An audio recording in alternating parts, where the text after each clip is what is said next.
Ako si Daddy Kaching at ito yung storya ng buhay ko.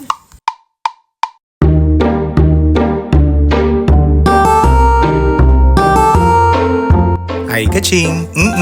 Panibagong araw naman at excited na ako magbukas ng aking tindahan. Halo-halong emosyon talaga Kaching at saka iba talaga yung saya pag ikaw talaga yung magbubukas ng iyong tindahan. Pagkatapos ko linisan yung counter Kaching, inihanda ko na naman yung mga prutas tsaka yung mga panghalo sa ating sa malamig o pampalamig. Kung napapansin mo Kaching, nakatapat yung tindahan natin sa kalsada. Napaka-jackpot lang talaga Kaching kasi nakalagay yung tindahan natin sa tapat lang talaga ng bahay. Ibig sabihin, wala kaming binabayaran o wala akong binabayaran na renta dito. Kung pupunta ka ng Mati City o Governor Generoso, madadaanan lang to Kaching kasi parte kami ng Davao Oriental. Pintatagan Davao Oriental yung pangalan ng location namin o saan nakalagay yung tindahan ko. Dating kilala tong lugar ko kasi nagtitinda ako before ng refreshments, burger, ramen, fries at iba pa. Kaching, sana'y makapunta ka dito, ilalagay ko sa description